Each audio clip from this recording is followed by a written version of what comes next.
Welcome to Dear Leaders, Love Your People. It is the podcast that bridges the gap between what you need and what your team needs for you to be an even stronger leader. We tackle topics to help you lead your people and the messy situations that humans often entail. And we do it all in under 20 minutes with a downloadable leader guide so you can get a blueprint of all of the ways you can take this topic we cover and bring it to life in your own team. I'm your host, Brandi Sperling. I am a keynote speaker, a writer, and I'm the founder of the learning and development company, Spree Culture Co. This podcast is honestly all of the things I wish I would have had in a leader, all the things that I'm continuing to learn leading my own team, and all of the nuggets that I'm hearing as I speak over 60 times in a year to people all across the country. Consider this podcast like, the love letter to all the leaders out there that says, we, the people reporting to you, we hope that you learn a little, we hope that you laugh a little, but we hope that you love us a whole heck of a lot. Speaking of, it looks like we've got some mail. Let's get into today's episode. Dear leaders, today we need to talk about potentially the root of this podcast and really define what we mean by loving your people, because I'll be honest, this is a message I need to hear, and it's one of the main reasons that I haven't done a podcast in over a month now, is because I, unfortunately, like a lot of leaders, went down this rabbit hole of a misconception of what we think loving our people and focusing on them looks like versus taking care of ourselves in the process. And of course, this has to include the long time standing analogy that we just can't, it's got a chokehold on us. I know it does. And it's the analogy of flying on a plane where the stewardess tells you, listen, if the oxygen masks come down first and you've got a little child sitting beside you, you have to put your mask on first. Your instinct is going to be, oh my gosh, I gotta put my kid's mask on. Don't do that. Your goal is to put yours on first, because if something happens and you run out of oxygen, you have none to be able to help this kid. And I know that that's tiresome. I know it is. And I know it's just such an overused analogy, along with, you can't pour from an empty cup. We love it. I've seen those tattoos everywhere, I'm sure. But it's so true. And I feel like I learned that lesson in the last couple of months. And I know it's one that's constantly in the forefront of leadership conversations because it's so easy to lose sight of. So here's what happened to me. In the last couple of months, I feel like at the turn of the year, we were having ideas, we were having inspirations. And so in the last couple of months, we've been spending a lot of time together where I'm focusing on what my team needs. We did a whole new CRM rollout, so my attention is there quite often. It's also on my clients because we still get bookings for speakings, especially, in the first 3 months of the year, we're just slammed. And so I have been so focused on that there's so much of the things that I love and the things that fill my cup and the deep work that I need to be doing as a leader that has unfortunately got pushed to the backside. And the moment for me, the realization that I had was I was working this last weekend, which, listen, I don't expect my team to work on the weekends. Our team is very much work when you need to get work done. And so for me, when I'm working on the weekends, it's not always because I put in 40 hours during the week. It's sometimes that I've, haven't been able to work on a Wednesday or Thursday. So then I've worked on Saturday or Sunday. But the thing about me is that I love working on nights and weekends. I love it, which I know I can't be the only leader out there. I love it because I know no one's going to need me. I know that there's going to be no one that's pinging in and saying, hey, got a question on this, or, a client that has a question or something that we need to drop everything to be able to, serve the people that we're working for. And so I've, for a long time, always known that I love working on the nights and weekends. And it wasn't until this weekend that I had this moment of realization going, but wait a minute. Why do I love this so much? And what is it about the week that I can't create kind of this duplicate feeling of loving working on the weekdays. And so when I got down to it, I had this epiphany of a realization that within our team, one of our values is adventure. We're an online business. I lead an online business. It's a learning and development company. And so with that adventure, the thing that we say all the time is that we don't want our team to sacrifice adventure for work. We believe that they can live synonymously together. And so the systems and processes that translates into is that our team really sets the hours that they work. They know what they need to get done, and they'll get it done within the hours or the time frame that they need to get it done. And that's amazing. And I think it 100% works for them. But when I started looking at creating that culture, what it did for them was it gave them adventure and it gave them space.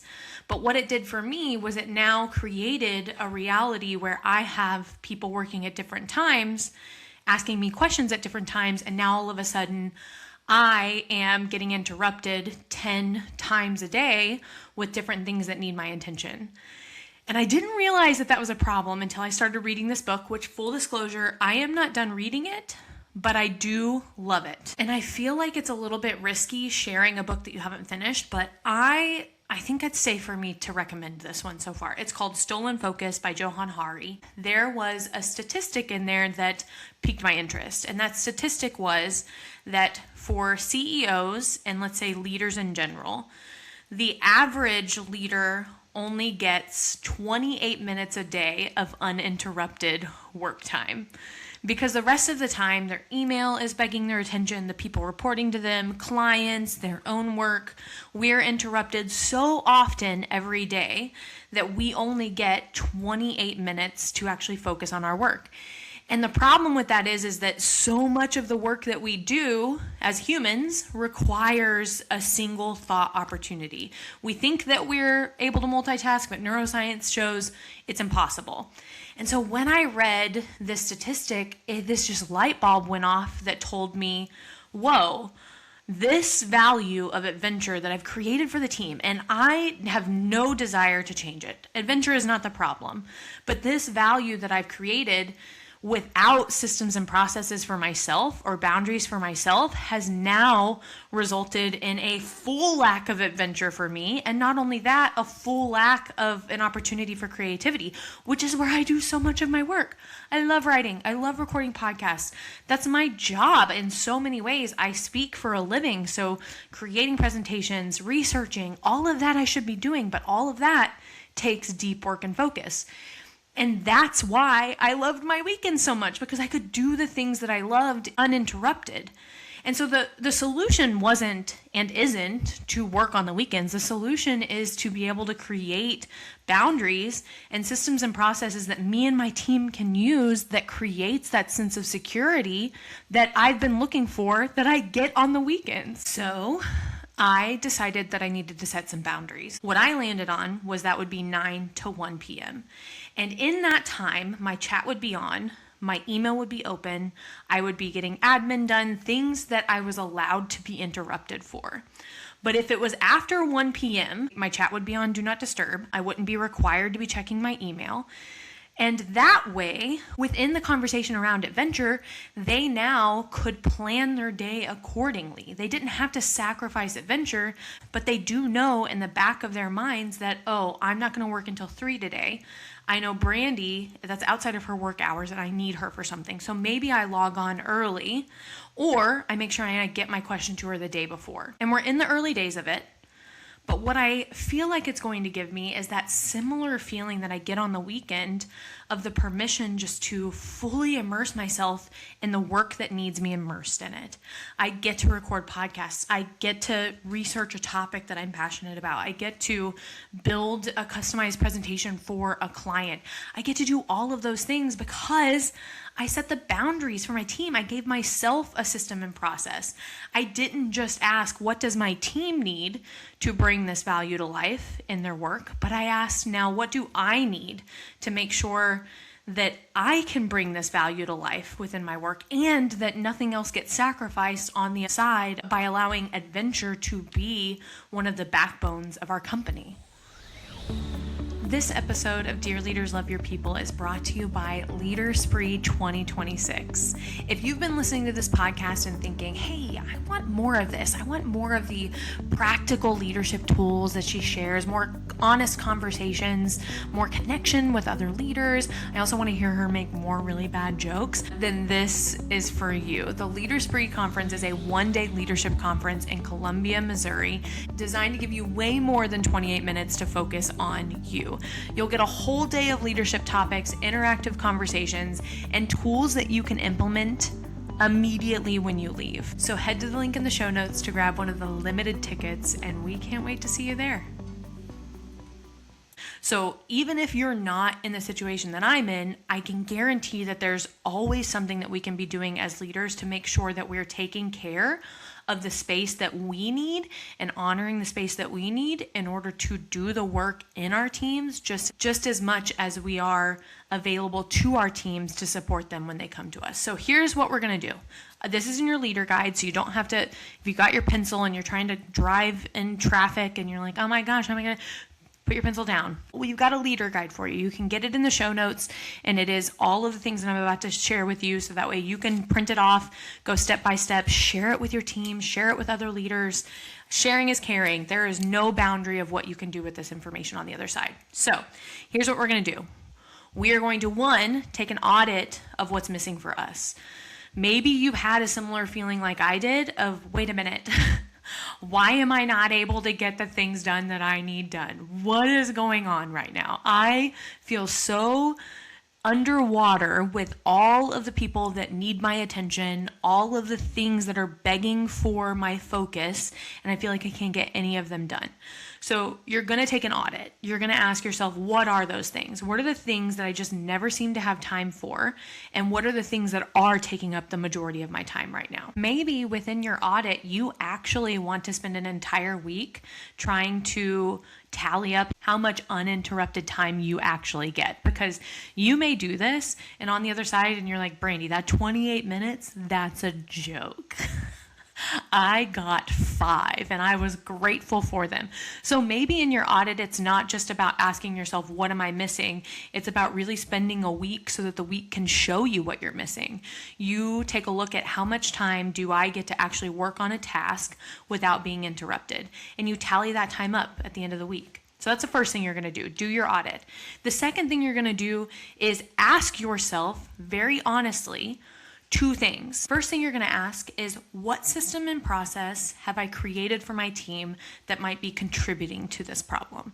Is it that you have told your team they can come to you anytime that they need anything? Is it that you've created a system where you will respond to an email within an hour? Looking at the systems and processes is not a way to say that any of them are wrong, but it's a way to ask yourself, what is contributing to this problem or tension that I'm feeling and what I might be missing as a leader? So you're going to ask yourself that. But then the second question that you're going to ask at the same time is, what systems and processes do I need? What do I need in order to make sure that I have the space to not only focus on my team, but I have the space to focus on me and the work that I need and the work that my team benefits from when I have my full attention focused on it? So what systems and processes have I created? What systems and processes do I need in order to help fill this gap that I'm experiencing? For me, the system and process was, Brandi has her work window.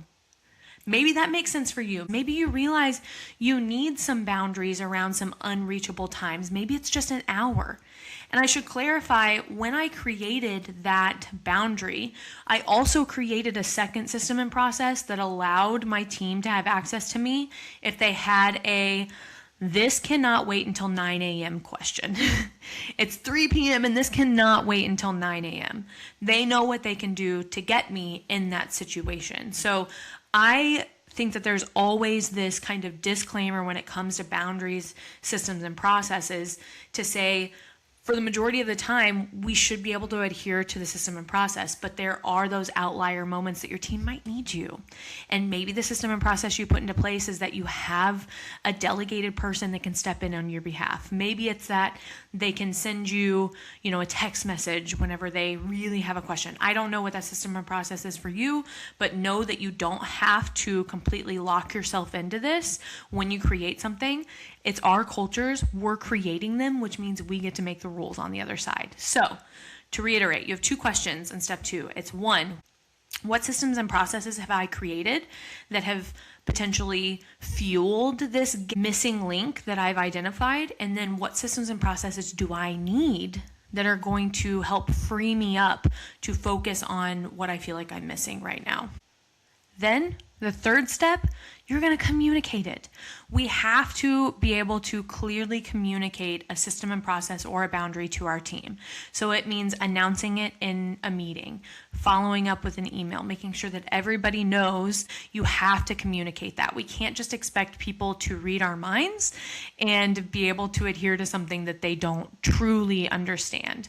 Within that, I really love the idea of sharing the why. For my team, I shared the why. I wanted them to understand that the adventure wasn't the problem. Them asking me questions wasn't the problem. The problem was that my focus also needed space. And so there's a way that you can communicate it to make sure that you're not devaluing, obviously, their trust in you and their looking to you because you're their leader. We don't want to do that either. But we also have to honor the needs that we have as a leader. Because again, the stewardess on the Southwest flight that I took last month told us, if you're sitting by a child, put on your mask first, which I listen. I listen to those presentations. Like, I am the people pleaser. I'm a keynote speaker, for goodness sakes. If someone's keynote speaking, if someone's public speaking, I'm going to make sure I'm paying attention because I don't want them to think I'm not interested. So I sit there with my headphones in my hand and I'm like, yep, fully understand. Do I already understand before I get on the plane? Yeah, I fly a ton every year, but you better believe I'm paying attention to them.